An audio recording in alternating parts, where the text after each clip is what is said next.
Well, hello, primer level students.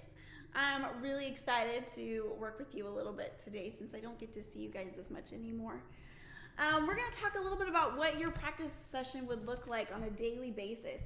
Your practice session should have 4 main elements: beat the clock, scales, songs, and theory. And I recommend doing them in that order too. It kind of flows best.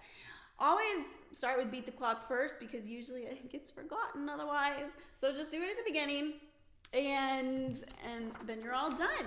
So parents, it should look like this. You have a sheet from your teacher, and your students should be saying the treble clef notes and the bass clef notes out loud 1 time per day.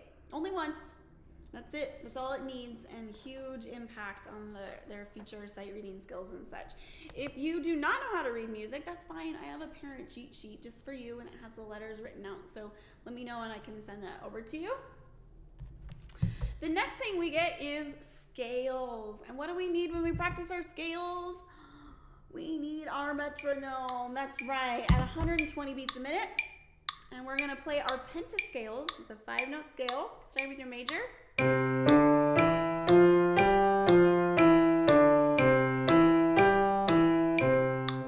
then switching to the minor, the lower third. Sounds like Halloween. There we go. And you're going to play that, whatever scale you're assigned by your teacher, 3 times a day with your metronome. The metronome is definitely very, very, very, very, very important. We practice our scales with our metronome. Okay, next we move on to our lesson book. And let's hang out on Frogs on Logs. This is a cute one. Page 45. So what are we going to be looking for when we're practicing our songs? There's a couple things that your students should be paying attention to. The first layer is always playing the correct note. The second layer is playing the correct rhythm. And then we add our dynamics. And it's really just 3 things at this point. You're going to be saying your letters and your counts out loud every single time. Otherwise, it doesn't count. So if you are 7, the expectation is that you're playing your song 7 times a day, saying your counts and your notes out loud. It would go something like this. Again, on page 45, Frogs on Logs. C, C, D, D, C, 2, 3. We're going to hop. D, D, E, E, D, 2, 3, hop. E, E, F, F, G, G, F, F, E, E, D, D, C, 2, 3, 4.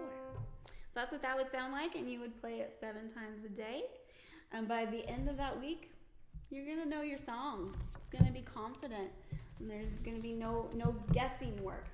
The last thing you're going to do is a page or 2 of theory per week. At the primer level, there's not a lot of theory, but it is expected that you're going to get your theory work done. I always recommend doing it at the beginning of the week, and then you don't forget at the end. This is another one of those things that often gets forgotten. So just do it at the beginning, and then you're all done. Okay, that whole practice session should take you about 20 minutes a day. If it's taking you significantly less amounts of time, then your teacher needs to be giving you more work. And if it's taking you significantly more amounts of time, then you're probably getting distracted and not staying focused. If you have any other questions about how you can help your primer level student practice more effectively and efficiently at home, definitely give me a call, jingle, email, text, and I would love to chat with you more about that.